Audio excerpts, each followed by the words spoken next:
It was 5 years ago, on Thursday last, that His Majesty the King commissioned me to form a national government of all parties to carry on our affairs. 5 years is a long time in human life, especially when there is no remission for good conduct. However, this national government was sustained by Parliament and by the entire British nation at home, and by all our fighting men abroad, and by the unswerving cooperation of the dominions far across the oceans, and of our empire in every quarter of the globe. After various episodes had occurred, it became clear last week that so far things have worked out pretty well, and that the British Commonwealth and Empire stands more united and more effectively powerful than at any time in its long romantic history. Certainly we are, this is what may well, I think, be admitted by any fair-minded person. Certainly we are in a far better state to cope with the problems and perils of the future than we were 5 years ago. For a while, our prime enemy, our mighty enemy, Germany, overran almost all Europe. France, who bore such a frightful strain in the last great war, was beaten to the ground and took some time to recover. The Low Countries, fighting to the best of their strength, were subjugated. Norway was overrun. Mussolini's Italy stabbed us in the back when we were, as he thought, at our last gasp. But for ourselves, our lot I mean, the British Commonwealth and Empire, we were absolutely alone. In July, August and September 1940, 40 or 50 squadrons of British fighter aircraft in the Battle of Britain broke the teeth of the German air fleet at odds of 7 or 8 to 1. May I repeat again the words I used at that momentous hour. Never in the field of human conflict was so much owed by so many to so few. The name of Air Chief Marshal Lord Dowding will always be linked with this splendid event. But conjoined with the Royal Air Force lay the Royal Navy, ever ready to tear to pieces the barges gathered from the canals of Holland and Belgium, in which a German invading army could alone have been transported. I was never one to believe that the invasion of Britain, with the tackle that the enemy had at that time, was a very easy task to accomplish. With the autumn storms, the immediate danger of invasion in 1940 passed. Then began the Blitz, when Hitler said he would rub out our cities. That's what he said, rub out our cities. This Blitz was born without a word of complaint or the slightest signs of flinching, while a very large number of people, honor to them all, proved that London could take it, and so could our other ravaged centers. But the dawn of 1941 revealed us still in jeopardy. The hostile aircraft could fly across the approaches to our island, where 46 millions of people had to import half their daily bread and all the materials they needed for peace or war. These hostile aircraft could fly across the approaches from Brest to Norway in a single flight or back again. They could observe all the movements of our shipping in and out of the Clyde and Mersey, and could direct upon our convoys the large and increasing numbers of U-boats with which the enemy bespattered the Atlantic, the survivors or successors of which U-boats are now being collected in British Harbour. The sense of envelopment, which might at any moment turn to strangulation, lay heavy upon us. We had only the northwestern approach between Ulster and Scotland through which to bring in the means of life and to send out the forces of war. Owing to the action of Mr. de Valera, so much at variance with the temper and instinct of thousands of southern Irishmen who hastened to the battlefront to prove their ancient valor, the approaches which the southern Irish ports and airfields could so easily have guarded were closed by the hostile aircraft and U-boats. This was indeed a deadly moment in our life. And if it had not been for the loyalty and friendship of Northern Ireland, we should have been forced to come to close quarters with Mr. de Valera or perish forever from the earth. However, with the restraint and poise to which I say history will find few parallels, His Majesty's government never laid a violent hand upon them, though at times it would have been quite easy and quite natural. And we left the de Valera government to frolic with the Germans and later with the Japanese representatives to their heart's content. When I think of these days, I think also of other episodes and personalities. I think of Lieutenant Commander Esmond, V.C., of Lance Corporal Keneally, V.C., of Captain Fegan, V.C., and other Irish heroes that I could easily recite. And then I must confess that bitterness by Britain against the Irish race dies in my heart. I can only pray that in years which I shall not see, the shame will be forgotten and the glories will endure, and that the peoples of the British Isles, as of the British Commonwealth of Nations, will walk together in mutual comprehension and forgiveness. My friends, when our minds turn to the northwestern approaches, we will not forget the devotion of our merchant seamen and our minesweepers out every night, and so rarely mentioned in the headlines. Nor will we forget the vast, inventive, adaptive, all-embracing, and in the end all-controlling power of the Royal Navy, with its ever more potent new ally, the air. These have kept the lifeline open. We were able to breathe. We were able to live. We were able to strike.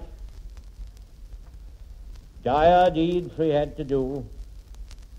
We had to destroy or capture the French fleet, which, had it ever passed undamaged into German hands, would, together with the Italian fleet, have perhaps enabled the German navy to face us on the high seas. This we did.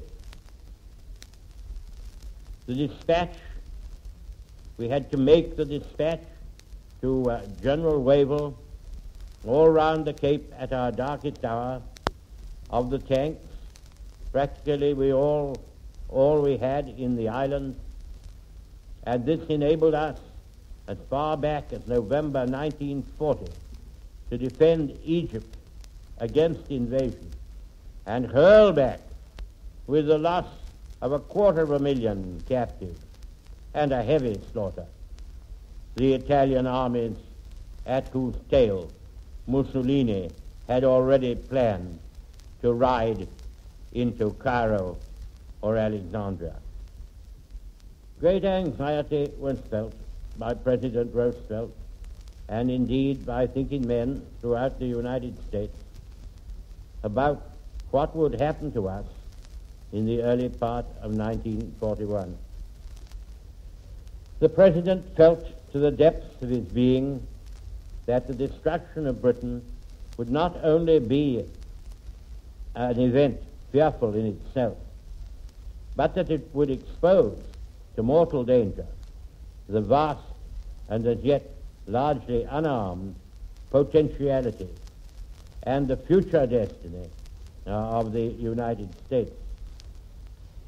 He feared greatly that we should be invaded in that spring of 1941, and no doubt he had behind him military advice as good as any that is known in the world.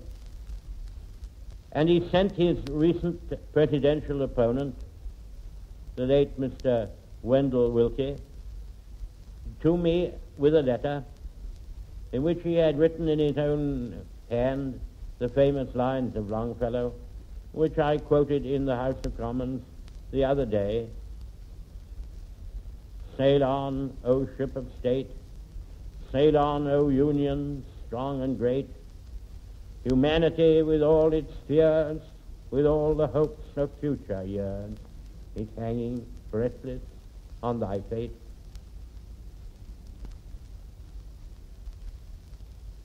We were, however, in a fairly tough condition by the early months of 1941, and felt very much better about ourselves than in those months immediately after the collapse of France. Our Dunkirk army and field force troops in Britain, almost 1 million strong, were nearly all equipped or re-equipped.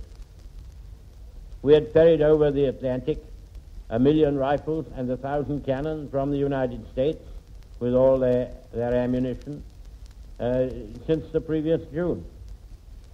In our munition works, which were becoming very powerful, men and women had worked at their machines till they dropped senseless from fatigue.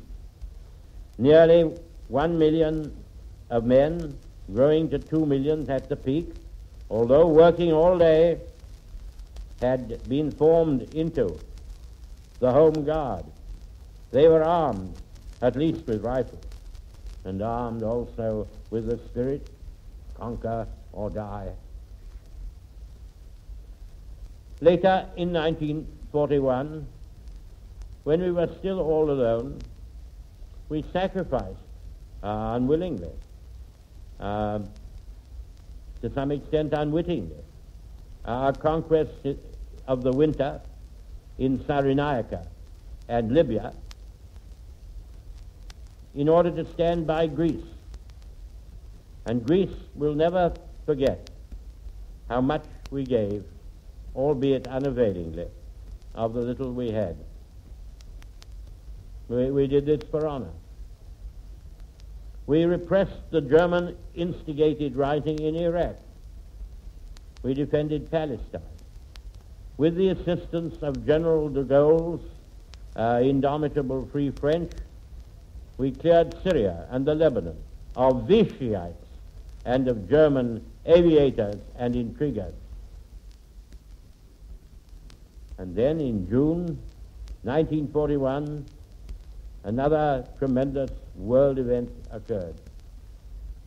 You have no doubt noticed in your reading of British history, and I hope you will take pains to read it, for it is only from the past that one can judge the future, and it is only from reading the story of the British nation, of the British Empire, that you can feel a well-grounded sense of pride to dwell in these islands. You have sometimes noticed that in your reading of British history that we have had to hold out from time to time, all alone, or to be the mainspring of coalitions against a continental tyrant or dictator. And we have had to hold out for quite a long time. Against the Spanish Armada, against the might of Louis XIV, when we led Europe for nearly 25 years under William III and Marlborough, and 150 years ago when Nelson, Pitt, and Wellington broke Napoleon, not without assistance from the heroic Russians of 1812. In all these world wars, our island kept the lead of Europe, or else held out alone. And if you will hold out alone long enough, there always comes a time when the tyrant makes some ghastly mistake which alters the whole balance of the struggle. On June the 22nd, 1941, Hitler, master, as he thought himself, of all Europe, nay, indeed, soon to be master of the world, so he thought, treacherously, without warning, without the slightest provocation, hurled himself on Russia and came face to face with Marshal Stalin and the numberless millions of the Russian people. And then, at the end of the year, Japan struck a felon blow at the United States at Pearl Harbor, and at the same time attacked us in Malaya and Singapore. Thereupon, Hitler and Mussolini declared war on the Republic of the United States. Years have passed since then. Indeed, every year seems to me almost a decade. But never since the United States entered the war have I had the slightest doubt but that we should be saved, and that we only had to do our duty in order to win.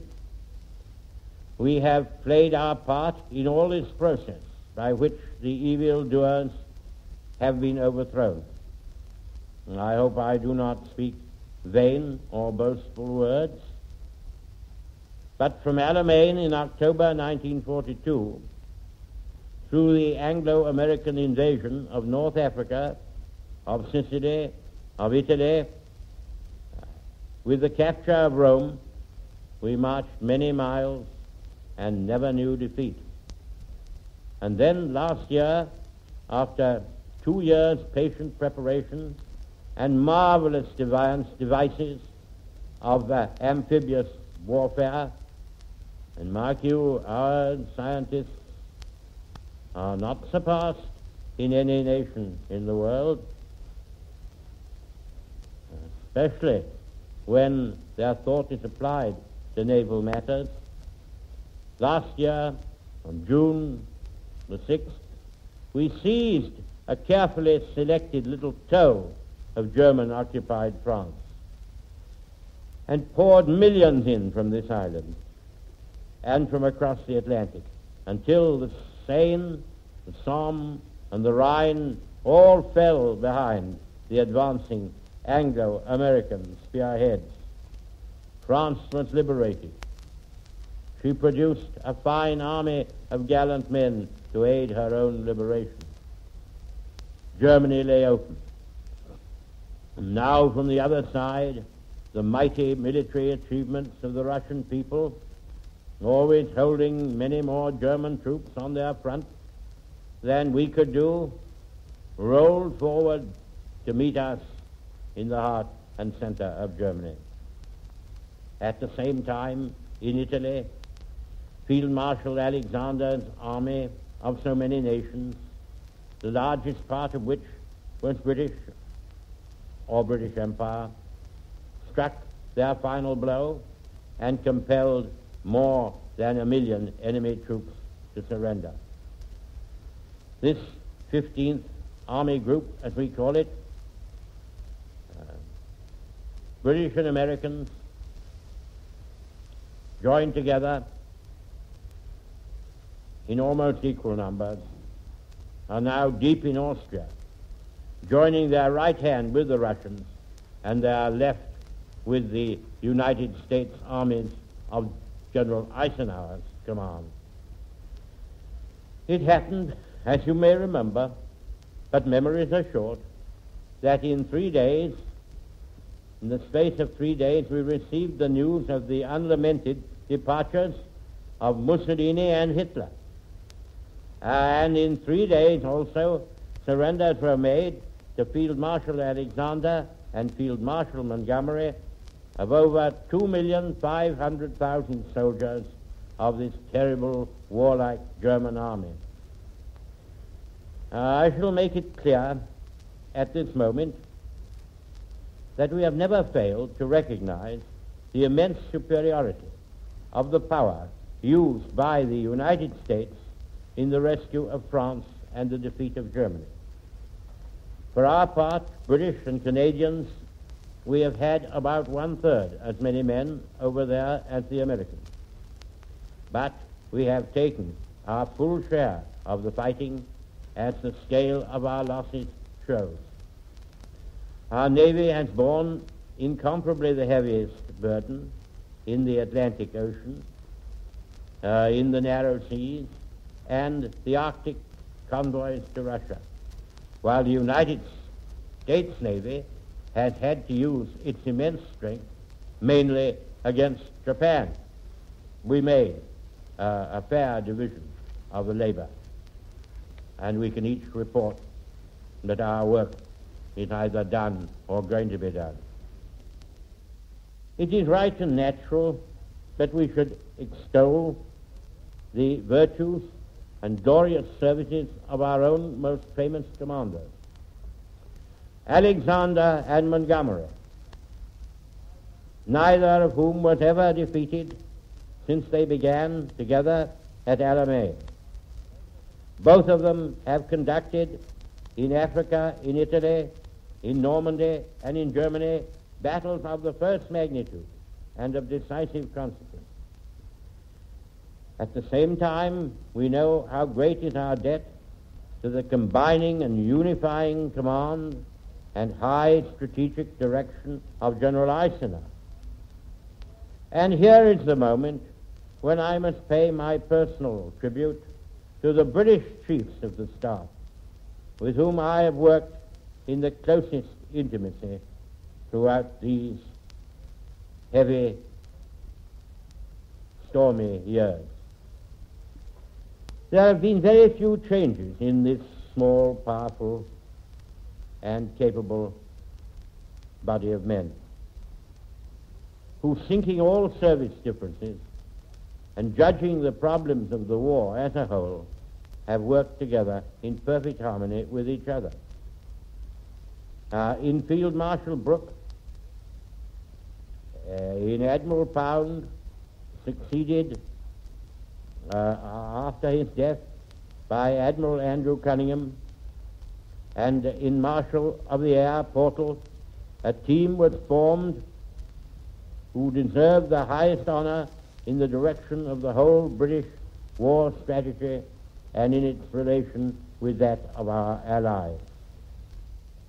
It may well be said that our strategy was conducted so that the best combinations, the closest concert, were imparted into the operations by the combined staffs of Britain and the United States, with whom from Tehran onwards the war leaders of Russia were joined.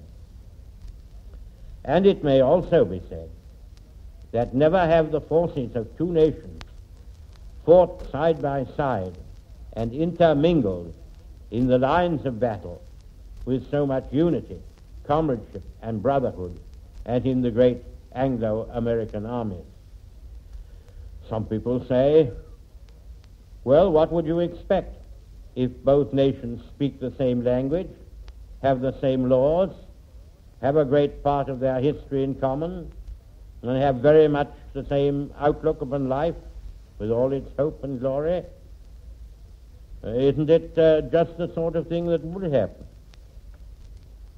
And others may say, it would be an ill day for all the world and for the pair of them if they did not go on working together and marching together and sailing together and flying together whenever something has to be done for the sake of freedom and fair play all over the world. That is the great hope of the future. There was one final danger from which the collapse of Germany has saved us. In London and the southeastern counties, we have suffered for a year from various forms of flying bombs. Perhaps you've heard about this. And rockets, and our Air Force and our ack batteries have done wonders against them. In particular, the Air Force turned on in good time on what then seemed very slight and doubtful evidence, hampered and vastly delayed all German preparations. But it was only when our armies cleaned up the coast and overran all the points of discharge, and when the Americans captured vast stores of rockets of all kinds near Leipzig, which added to our information only the other day, and when all the preparations being made on the coasts of France and Holland could be examined in detail, in scientific detail, that we knew how grave had been the peril, not only from rockets and flying bombs, but from multiple long-range artillery which was being prepared against London. Only just in time did the Allied armies blast the viper in his nest. Otherwise, the autumn of 1944, to say nothing of 1945, might well have seen London as shattered as Berlin. For the same period, the Germans had prepared a new U-boat fleet and novel tactics, which, though we should have eventually destroyed them, might well have carried anti-U-boat warfare back to the high-peak days of 1942. Therefore, we must rejoice and give thanks, not only for our preservation when we were all alone, but for our timely deliverance from new sufferings, new perils, not easily to be measured. I wish I could tell you tonight that all our toils and troubles were over. Then indeed I could end my 5 years' service happily, and if you thought you had had enough of me and that I ought to be put out to grass, I assure you I would take it with the best of grace. But on the contrary, I must warn you, as I did when I began this 5 years' task, And no one knew then that it would last so long, that there is still a lot to do, and that you must be prepared for further efforts of mind and body, and further sacrifices to great causes, if you are not to fall back into the rut of inertia, the confusion of aim, and the craven fear of being great. You must not weaken in any way in your alert and vigilant frame of mind. Though a holiday, a rejoicing is necessary to the human spirit, yet it must add to the strength and resilience with which every man and woman turns again to the work they have to do, and also to the outlook and watch they have to keep on public affairs. On the continent of Europe, we have yet to make sure that the simple and honorable purposes for which we entered the war are not brushed aside or overlooked in the months following our success, and that the words freedom, democracy, and liberation are not distorted from their true meaning as we have understood them. Now, there would be little use in punishing the Hitlerites for their crimes if law and justice did not rule, and if totalitarian or police governments were to take the place of the German invaders. We seek nothing for ourselves, but we must make sure that those causes which we fought for find recognition at the peace table in facts as well as words. And above all, we must labor that the world organization which the United Nations are creating at San Francisco does not become an idle name, does not become a shield for the strong and a mockery for the weak. It is the victors who must search their hearts in their glowing hours and be worthy by their nobility of the immense forces that they wield. We must never forget that beyond all lurks Japan, harassed and failing, but still a people of 100 millions, for whose warriors death has few terrors. I cannot tell you tonight how much time or what exertions will be required to compel the Japanese to make amends for their odious treachery and cruelty. We, like China, so long undaunted, we have received horrible injuries from them ourselves, and we are bound by the ties of honor and fraternal loyalty to the United States to fight this great war at the other end of the world at their side without flagging or failing.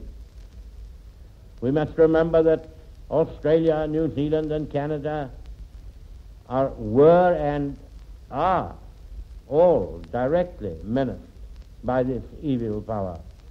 They came to our aid in our dark times, and we must not leave unfinished any task which concerns their safety and their future. I told you hard things at the beginning of these last 5 years. You did not shrink, and I should be unworthy of your confidence and generosity if I did not still cry, forward, unflinching, unswerving, indomitable, till the whole task is done and the whole world is safe and clean